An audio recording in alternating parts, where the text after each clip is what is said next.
Space is one of the 7 elements of art, and it refers to the distance or area around, between, and within components of an art piece. Space can be positive or negative, opened or closed, shallow or deep, two-dimensional or three-dimensional. Space is used in every piece of art. Positive space refers to the subject of the artwork itself. It can be defined in a painting or a sculpture by shapes or objects.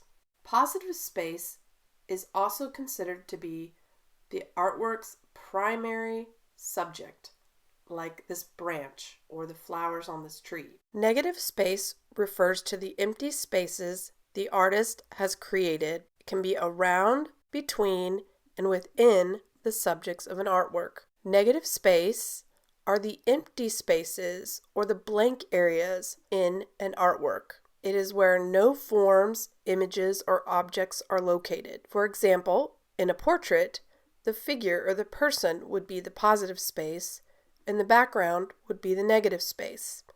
In this particular image, the white branch is the positive space and the black background is the negative space. Here is a visual sample of a positive and negative image or an inverse image next to each other for your review.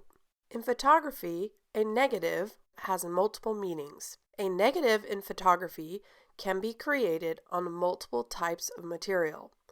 In the past, negatives were created on metal first, then glass, and then plastic. A negative is when the dark parts of a photographic image are shown as opposite or light areas, like opposites of one another, like the yin-yang symbol. Negatives are created or were created by cameras. Then, next, photographers would use chemicals to develop the image on the negative. Finally, the photographer would project the negative plastic image onto light-sensitive paper. It would reverse the image and create a positive photographic print. Then the photographer would fix the image onto the paper using different types of chemicals in a dark room. That is now what we call a photograph. Now I'm going to teach you how to take your photograph and create a positive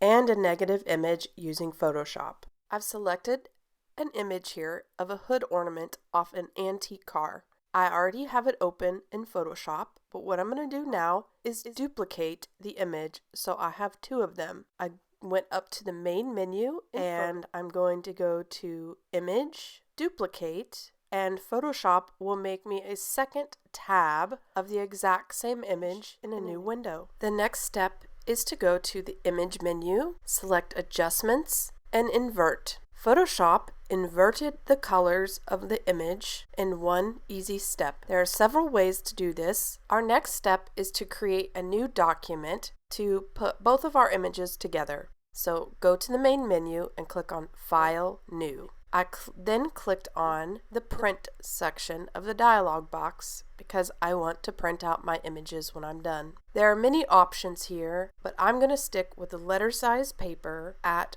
300 pixels per inch so that it prints at a high quality or default, and clicked OK. Naming my file Positive and Negative Project Sample. I changed the orientation of the paper to landscape so I could place both images side by side together.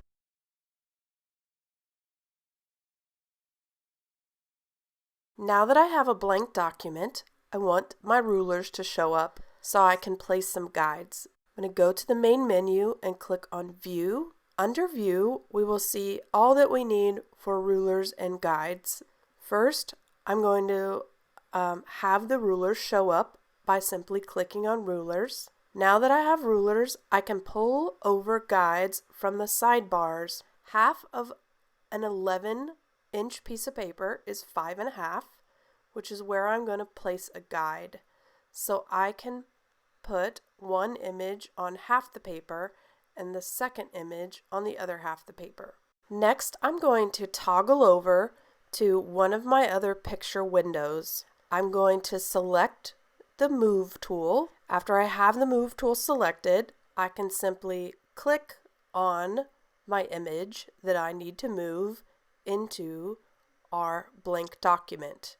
So I'm clicking and dragging it into our new document. I've placed it about where it is going to go. It looks like there's a spot on it that's kind of bothering me, so I'm going to clean it up using the cloning stamp tool. Next, I'm going to toggle over to my other original image window. I'm going to grab my move tool again and drag and drop the original image into our new document. So it's come in on its own separate layer. I'm going to move the original image underneath the inversed image. And now I'm going to go to my move tool and click on the ruler and drag down some guides to help me line up these two hood ornaments so I can get them about the same size. So I'm using the guides to line up the feet, the beak, and the neck to try to get them placed as evenly as possible. Looks like they're shaping up pretty well. I'm going to use my arrow keys on the keyboard to slightly move the original image over a bit.